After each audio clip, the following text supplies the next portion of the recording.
Hello दोस्तों, दुनिया भर के महान साइंटिस्टों में अल्बर्ट आइंस्टीन का नाम भी काफी मशहूर है। इस वीडियो में हम जानेंगे कि ऐसा क्या था सर आइंस्टीन के दिमाग में जो उन्हें इतना महान बनने में मदद की। अल्बर्ट आइंस्टीन का जन्म 14 मार्च 1879 को जर्मनी के एक यहूदी फैमिली में हुआ था। उनके पिता हरमन आइंस्टीन और माता पॉलिन आइंस्टीन थी। उनके पिता एक सेल्समैन और इंजीनियर थे जो बिजली के उपकरण सप्लाई करते थे। आइंस्टीन नॉर्मल बच्चों से अलग थे क्योंकि उनका सर नॉर्मल बच्चों से काफी बड़ा था और उन्हें बोलने में काफी कठिनाई होती थी। कहा जाता है आइंस्टीन लगभग 4 सालों तक कुछ भी नहीं बोला, लेकिन एक दिन उनके माता पिता दंग रह गए। जब वो खाना खा रहे थे तो पहली बार आइंस्टीन बोले कि सूप काफी गर्म है। पहली बार आइंस्टीन के मुख से कुछ सुनकर उनके माता पिता को बहुत खुशी हुई। बचपन में अल्बर्ट आइंस्टीन को शांत रहना और अकेले घूमना बहुत पसंद था। वो अपनी उम्र के लड़कों के साथ नहीं खेलते थे। वो हमेशा प्रकृति और ब्रह्मांड के बारे में सोचते थे। जब अल्बर्ट आइंस्टीन 5 साल का हुआ तो उनके जन्मदिन पर उनके पिता हरमन आइंस्टीन ने एक चुंबकीय कंपास ला के दिया। चुंबकीय कंपास देखकर अल्बर्ट आइंस्टीन बहुत खुश हुए, लेकिन उनके मन में एक सवाल आया कि आखिर क्यों इस कंपास की सुई हमेशा उत्तर दिशा की ओर रहता है। और यही से अल्बर्ट आइंस्टीन के अंदर एक जिज्ञासु इंसान जग गया। प्राथमिक स्कूल के 3 साल बाद जब अल्बर्ट आइंस्टीन 8 साल का हुआ तो उसका एडमिशन ल्यूटपोल्ट जिम्नेशियम स्कूल में करा दिया गया। दोस्तों, शायद आपको पता न हो, आज उस स्कूल को अल्बर्ट आइंस्टीन जिम्नेशियम के नाम से जाना जाता है। दोस्तों, जैसा कि हम जानते हैं अल्बर्ट आइंस्टीन यहूदी परिवार के थे और उस समय उनको यहूदी होने के कारण बहुत समस्याएं हुई। उन्हें इसके लिए स्कूल में बच्चे बहुत चिढ़ाते थे और एक यह भी कारण था कि आइंस्टीन को स्कूल जाना बिल्कुल पसंद नहीं था। आइंस्टीन को किताबें पढ़ना बहुत पसंद थी। वे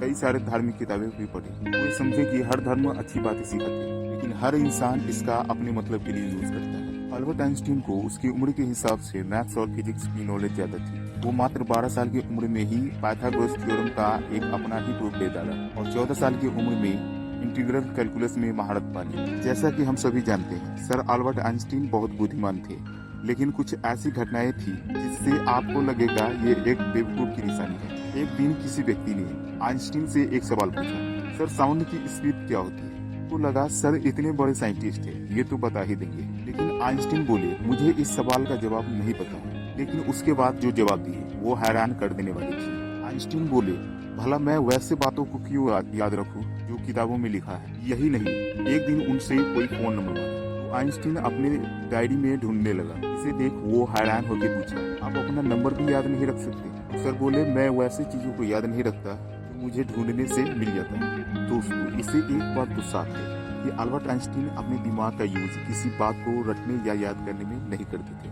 बल्कि अपना दिमाग सोचने, कल्पना करने और आइडियाज को जनरेट करने में यूज करते थे। 18 अप्रैल 1955 को अल्बर्ट आइंस्टीन की मृत्यु के बाद पैथोलॉजिस्ट डॉक्टर थॉमस हार्वे ने आइंस्टीन के परिवार की अनुमति के बिना ही रिसर्च के लिए उनका दिमाग निकाल लिया और वे भाग गए। बाद में इस हरकत के कारण डॉक्टर हार्वे को नौकरी से भी निकाल दिया गया। डॉक्टर हार्वे ने कहा वो अल्बर्ट आइंस्टीन के दिमाग को केवल रिसर्च के लिए इस्तेमाल करना चाहते हैं ताकि हम उनके अंदर की बुद्धिमत्ता का राज जान सके। लेकिन परमिशन न मिलने के कारण अल्बर्ट आइंस्टीन का दिमाग 20 सालों तक एक जार में रखा रह गया। लेकिन बाद में फिर अल्बर्ट आइंस्टीन के बेटे हंस आइंस्टीन से अनुमति मिलने के बाद उन्होंने दिमाग के 256 टुकड़े कर कई सारे रिसर्चर के पास भेज दिया। कुछ रिसर्च ये कहती है कि उनके दिमाग में गैलियर सेल की मात्रा शायद अधिक थी। उनका लेफ्ट हिप्पोकैम्पस थोड़ा बड़ा था जो याद रखने और कुछ नया सीखने में एक बहुत बड़ा योगदान देता था और दिमाग के इसी एरिया में एवरेज ब्रेन की तुलना में न्यूरॉन्स की संख्या ज्यादा थी। कुछ रिसर्चर का मानना था कि आइंस्टीन के ब्रेन सेल्स को काफी ज्यादा एनर्जी की जरूरत होती थी। यही कारण है कि उनके पास एक एडवांस लेवल की थिंकिंग एबिलिटी और कंसेप्चुअल स्किल थी। कुछ रिसर्चर ये भी बोलते थे कि आइंस्टीन का ब्रेन वेट एक एवरेज पर्सन की तुलना में काफी कम, सिर्फ 1230 ग्राम थी, जबकि एवरेज ब्रेन 1400 ग्राम का होता है। यही कारण है कि उनके ब्रेन में न्यूरॉन्स की डेंसिटी ज्यादा थी। दोस्तों, न्यूरॉन्स हमारे ब्रेन में सोचने और कुछ नया सीखने में मदद करती है। शायद यही कारण है कि अल्बर्ट आइंस्टीन महान साइंटिस्ट बने। आज के लिए इतना ही। Thank you.